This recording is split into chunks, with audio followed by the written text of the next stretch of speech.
Hai, apa kabar sahabat artikel MOBA? Kali ini, saya akan membacakan lanjutan alur cerita pemuda kaya. Tapi seperti biasa, sebelum mendengarkan kisahnya, cari dulu posisi yang nyaman, jauhi keramaian, dan jangan lupa, handsetnya dipasang. Dan inilah, lanjutan alur cerita pemuda kaya, pemilik puluhan bisnis, yang hidup sederhana. Episode 103. Tak terasa, sudah seminggu Aditya berada di perkebunan miliknya. Namun karena perkataan Bi Ijah, Aditya pun belum menyampaikan perihal keberangkatannya pada Jasmine. Sementara, di negara yang berbeda, tepatnya di California, terlihat saat itu, Mr. Charles dan para petinggi perusahaan Orion, yang sedang mengadakan rapat, untuk membahas tentang pengunduran Mr. Charles. Namun saat itu, di ruangan tersebut, selain Mr. Smith, tak ada satupun dari mereka yang mengetahui tujuan dari rapat tersebut. Terlihat saat itu, sesaat sebelum Mr. Charles duduk di bangku yang telah disiapkan, Mr. Smith pun sedikit berbisik padanya. Sepertinya ini tidak akan mudah Tuan. Pasti di antara Tuan Richard dan pemilik saham lainnya akan mengajukan protes atas keputusan Anda. Mendengar ucapan itu, lagi-lagi Mr. Charles tersenyum, lalu berkata, "Ya itu sudah pasti. Tapi kamu tenang saja, sebab mereka tidak punya kuasa untuk menolak keputusan saya," ucap Mr. Charles. Setelah itu Mr. Charles pun langsung membuka rapat tersebut. "Selamat pagi rekan-rekan, dan para pialang saham. Sebenarnya inti dari rapat ini adalah, karena saya ingin menyampaikan pada Anda semua, bahwa dalam waktu dekat, saya akan berhenti untuk mengelola perusahaan ini," ucap Mr. Charles. Mendengar ucapan yang to the point dari Mr. Charles, spontan seisi ruangan itu pun mulai bertanya-tanya, siapa di antara mereka yang akan menggantikan posisi Mr. Charles. Di sela kebingungan itu terdengar, salah satu pemilik saham, yang diketahui bernama Mr. Carlos pun berkata, "Maaf Tuan, kalau kami boleh tahu, siapa di antara kami, yang akan menggantikan posisi Anda? Apakah Tuan Richard, yang akan menduduki posisi itu? Sebab seperti yang kita tahu, Tuan Richard adalah pemilik 11% dari total saham perusahaan," ucap Mr. Carlos. Mendengar ucapan itu, Tuan Richard pun berkata, "Kalau seperti itu, saya benar-benar mengucapkan banyak terima kasih," ucap Mr. Richard. Sementara Mr. Charles mendengar ucapan itu, beliau pun berkata, Bukan Tuan Richard, ataupun salah satu yang hadir di ruangan ini," ucap Mr. Charles, lalu melanjutkan kembali perkataannya. "Nanti saat pengangkatannya, saya akan memperkenalkan dia pada Anda semua," ucap Mr. Charles, seraya menutup rapat tersebut. Namun, sebelum Mr. Charles meninggalkan ruangan tersebut, tiba-tiba terdengar, Mr. Richard berkata, "Maaf Tuan, ini sudah menyalahi aturan perusahaan. Sebab, menurut aturan yang telah disepakati, jika Anda ingin mengangkat seseorang untuk menduduki posisi tertinggi di perusahaan ini, harus melalui rapat umum bersama pemegang saham, bukan hanya asal tunjuk saja Tuan," ucap Mr. Richard, lalu melanjutkan kembali perkataannya. "Bisa saja, orang yang Anda angkat itu, menjadi CEO di perusahaan ini, dengan catatan, orang itu, memiliki beberapa persen dari saham perusahaan. Dan tentunya, total saham yang dia miliki, harus di atas saham milikku," ucap Mr. Richard, yang merupakan pemilik saham tertinggi, setelah saham yang dimiliki oleh Mr. Charles. Mr. Charles sendiri, merupakan pemilik 75% saham, di perusahaan tersebut. Mendengar ucapan itu, Mr. Charles pun bergumam, "Sudah saya duga, pasti ada yang akan berkata seperti ini," gumam Mr. Charles, lalu berkata, "Maaf Tuan Richard, saat ini, saya hanya memiliki 50% dari total saham perusahaan, karena 25%-nya, sudah dibeli oleh orang itu." "Apa sampai di sini, masih ada yang ingin mengajukan protes," ucap Mr. Charles. Mendengar ucapan itu, seisi ruangan itu pun langsung terbungkam. "Baiklah, jika sudah tidak ada lagi yang akan dibahas, saya mohon izin untuk meninggalkan ruangan ini," ucap Mr. Charles, lalu melangkah meninggalkan ruangan tersebut. Melihat Mr. Richard yang terlihat emosi, Mr. Carlos pun berkata, "Sudahlah Richard, untuk saat ini, Kita ikuti saja permainan ini, ucap Mr. Carlos, mencoba menenangkan Mr. Richard. Mendengar ucapan itu, Mr. Richard pun berkata, apa maunya si tua bangka itu? Padahal, saya sudah lama menunggu, untuk bisa memegang kendali penuh atas perusahaan ini, ucap Mr. Richard.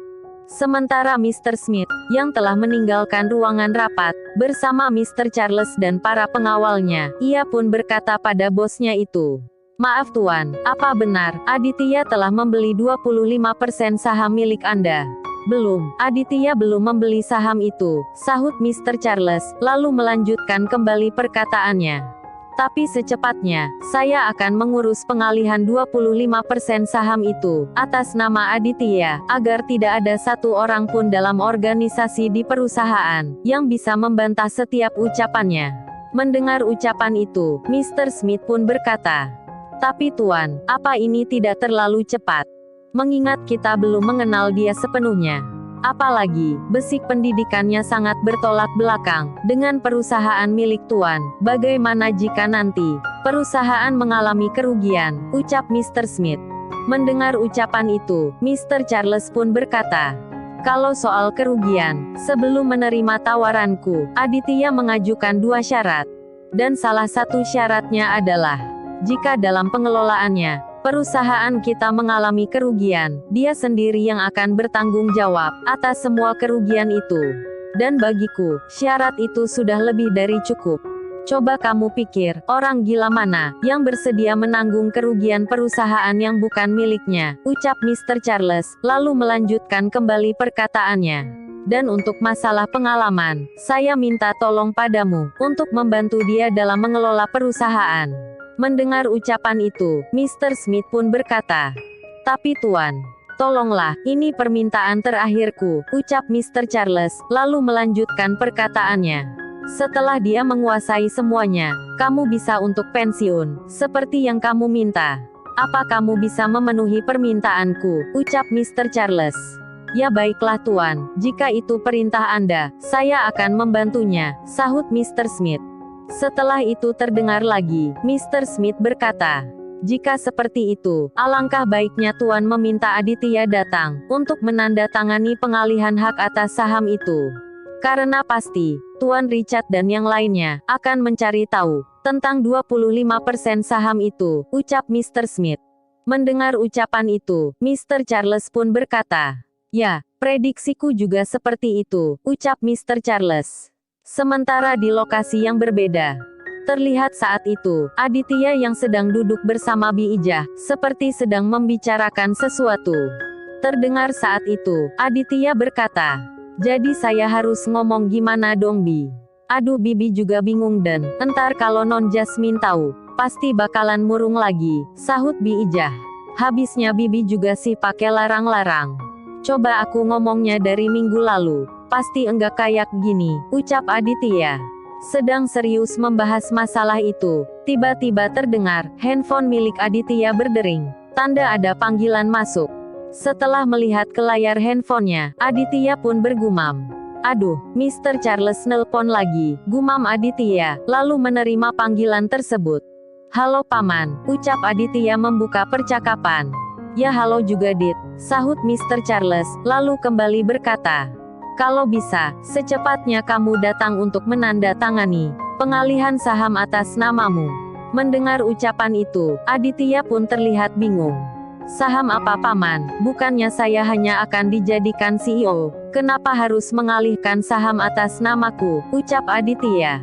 Mendengar ucapan itu, Mr. Charles pun berkata, awalnya seperti itu, tapi ada beberapa pemilik saham yang mengajukan protes dengan keputusanku.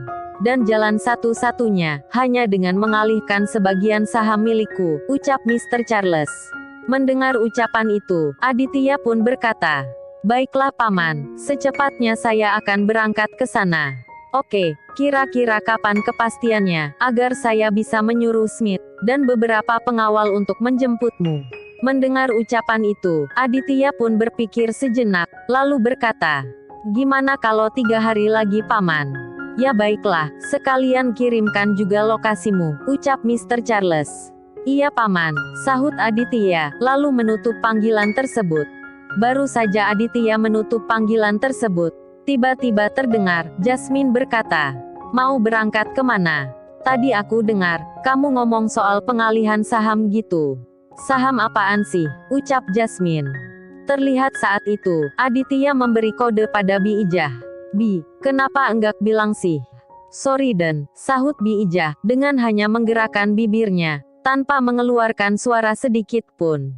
Melihat tingkah keduanya, Jasmine pun berkata, "Ngomongin apa sih? Bibirnya komat-kamit gitu."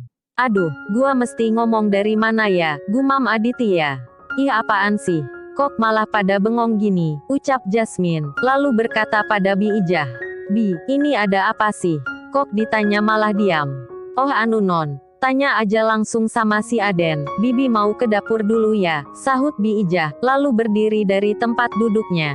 "Ih Bibi, kok malah ditinggal?" ucap Aditya.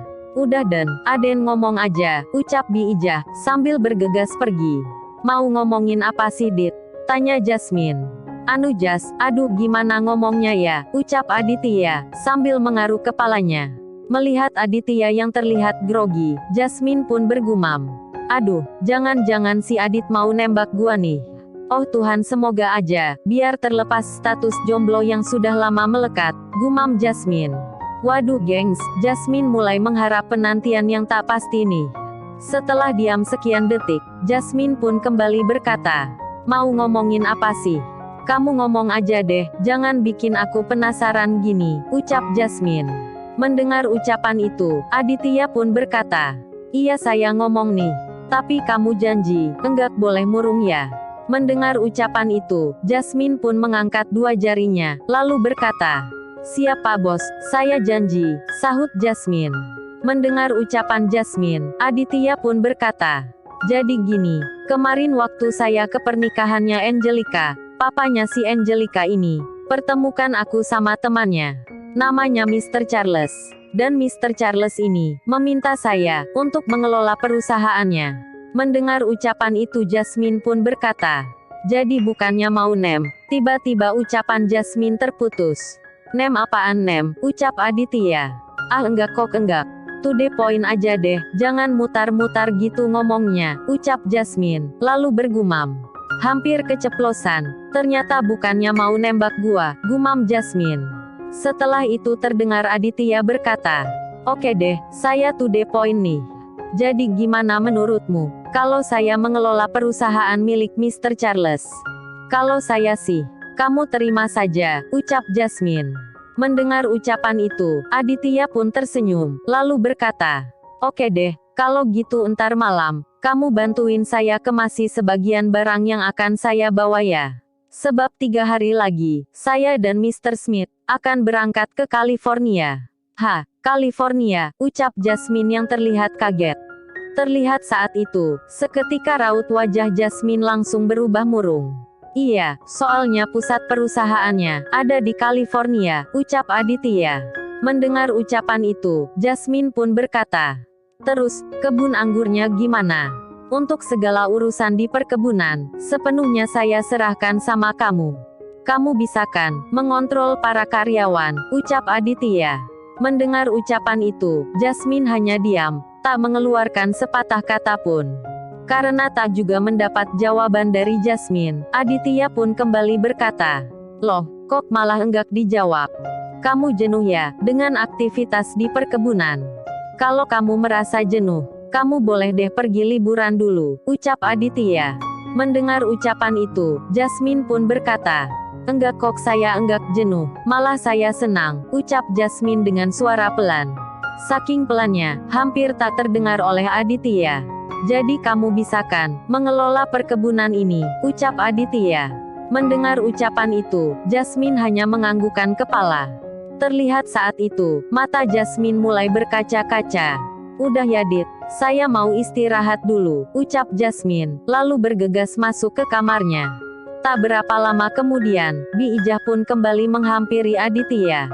"Gimana Den, Non Jasmine ngomong apa?" "Enggak ngomong apa-apa Bi, cuman manggut-manggut terus masuk kamar," sahut Aditya. Pasti sedih lagi tuh Non Jasmine-nya," ucap Bi Ijah, lalu kembali berkata, Sini dan Bibi kasih tahu, sebenarnya, Non Jasmine tuh suka sama Aden. Ah Bibi nih, ngomongnya udah kayak peramal, sahut Aditya. Mendengar ucapan itu, Bi Ijah pun berkata, Bibi bukan peramal dan, itu Non Jasmine sendiri yang ngomong ke Bibi. Tapi katanya, dia malu kalau harus ngungkapin perasaannya ke Aden. Aden juga suka kan, sama Non Jasmine. Awas enggak boleh bohong, iya kan dan, ucap Bi Ijah. Mendengar ucapan itu, Aditya hanya tersenyum. Tuh kan, ditanya malah cengengesan, ucap Bi Ijah, lalu kembali berkata, udah dan, mendingan Aden kasih tahu sama Non Jasmine, kalau Aden suka sama dia, ucap Bi Ijah. Mendengar ucapan itu, Aditya pun berkata, Ih Bibi nih, udah kayak biro jodoh. Tapi jujur sih, sebenarnya saya juga suka sama Jasmine. Habis orangnya baik, enggak banyak ngeluh. Padahal dia itu anak orang kaya. Ya udah sana buruan ungkapin tuh isi di dalam hati, ucap Bi Ijah. Mendengar ucapan itu, Aditya pun berkata, Haduh Bi, mendingan saya disuruh yang lain deh, daripada disuruh nembak cewek. Saya enggak tahu harus mulai dari mana ngomongnya, sahut Aditya. Alah, tinggal ngomong suka aja susahnya bukan main, ucap Bi Ijah, lalu bergegas menemui Jasmine. Lalu, bagaimana kelanjutan kisahnya? Nantikan di episode selanjutnya.